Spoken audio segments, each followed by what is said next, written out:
Now we're going to have a look at some of the things that we have learned from the last few hours of counting in the local and European elections. And first up is the fact that Kerry people put more value on a dynasty than the Dubs. This is Johnny, Jackie and Maura Healy-Rae, who between them have collected more than 9,000 first preference votes, topped the poll in each of their local electoral areas, and will now go into Kerry County Council. But over here in Dublin, that's Hannah Lamass. She's the great-granddaughter of Sean Lamass, the former Taoiseach, and Cathal Haughey, the grandson of Charlie Haughey. Well, both of them missed out. They ran for Fianna Fáil in Dublin, but just fell short of getting a seat.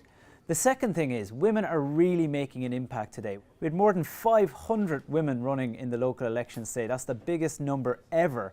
And if you look at the European elections, just look at the selection of women who are still in play tonight as the first counts come in. Mairead McGuinness, who's topping the poll over in the west of Ireland, along with Saoirse McHugh and Maria Walsh, who are fighting against each other for a seat. Frances Fitzgerald, despite what the exit poll said, is actually just behind Kieran Cuff, very close to Kieran Cuff, very close to topping the poll in Dublin. Claire Daly, Lynn Boylan going to be fighting out for a last seat. And then in Ireland South, you have Leah Nerida, Grace O'Sullivan and Deirdre Clune, all still in the mix and likely to be keeping count for some time to come. Speaking of counts, well, they are going to keep running for possibly days to come. And people have asked, why has it taken so long to actually get to the point where the results were coming in? Well, the reality is that you were given so many ballot papers, they all went in one box, and the first several hours were spent just trying to sort them all out into the divorce referendum, into the ballot paper for the local elections and the European elections.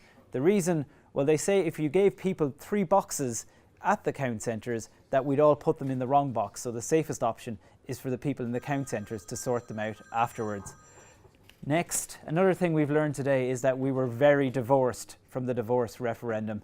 This is Josepha Madigan, the Culture Minister, who ran the government's campaign in favour of that referendum, which passed by 82%. But this is her at around 4:30 this morning on her own as the announcement was made. Very, very little interest in that one.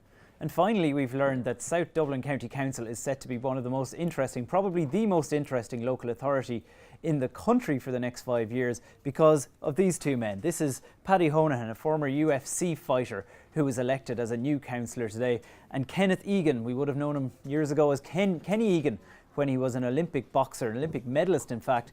They are both going to be facing off in the council chamber over the next 5 years. Paddy Honohan already making the point that politics is a hell of a lot dirtier than UFC. That's it from the Independent newsroom for now, but tune back into independent.ie for more updates.